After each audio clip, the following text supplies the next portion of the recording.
تفتكري مستوى تعليمك كأم بيأثر على مستوى تعليم ولادك ولا لأ؟ طيب هل لو حسنتي مستوى تعليمك في جزء معين ده هيقوم بالإجابة على ولادك؟ في دراسة اتعملت بتقول إن 39% من طلاب المدارس الثانوية المتفوقين قالوا إن أمهاتهم كانوا أكبر تأثير في حياتهم، وإن أهم الحاجات اللي كل أم محتاجاها في العصر ده هو الإنجليزي، وإنها تقدر تتكلم إنجليزي كويس وكمان تعلمه لأولادها، لأن الإنجليزي هو اللي هينقل مستقبل ولادك لحتة تانية، إن هو اللي هيخليكي تحضريهم وتدخليهم مدارس أفضل، وطبيعي هيبقى عندهم طموح تعليمي أعلى وهيوفر فرص عمل أفضل، ده غير إن هو هيوسع لهم مداركهم وثقافتهم وهيكون ليهم شبكات اجتماعية أوسع، وطبيعي إن هيوصلهم لموارد تعليمية جودتها أفضل، وكل ده هيعزز ثقتهم بنفسهم. طب إزاي تتعلمي إنجليزي في أسرع وقت وبأقل تكلفة وتتكلمي بطلاقة في أيام؟ وفرتلك ست تعليمية كاملة معمولة مخصوص علشان تدعمك في رحلة تعلم الإنجليزي علشان تقدري تساعدي أطفالك، وده من خلال طريقة ممتعة ومختلفة، وهتساعدي أطفالك في بناء الثقة بالنفس وتحسين مهاراتهم اللغوية. المجموعة دي كلها معمولة بنظام اسمه التشانكس،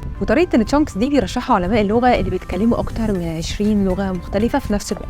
نظام تعلم اللغة بالجمل مش حفظ كلمة كلمة، يعني هتقدري تتعلمي التعبيرات المهمة والأساسية بدل ما تضيعي وقت في كلمات انت اساسا مش هتستخدميها. الاهم في النظام ده انك تتعلمي جمل حقيقيه من اللي بتستخدميها في المواقف الحياتيه. اول حاجه في الست دي هو كتاب اهم 6000 جمله في الانجليزي، اول كتاب جمل انجليزي مترجم بالعاميه في مصر، واللي جمع لك اهم جمل هتحتاجها في مواقفك اليوميه مع اطفالك وفي حياتك العامه عموما. الترجمه عاميه دمها خفيف قوي، والمحادثات كلها لذيذه وكلها هزار مش هيخليكي تزهقي ابدا.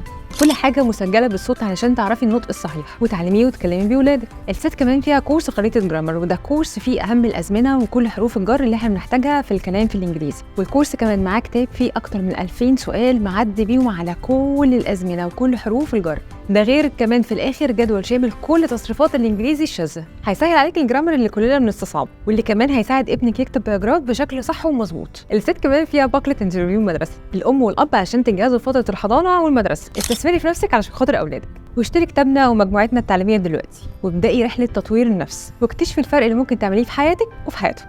وكمان هيبقى ليكي كارت فيه خصم 10% على اي كتاب او كورس حبيتي تجيبيه بعد كده.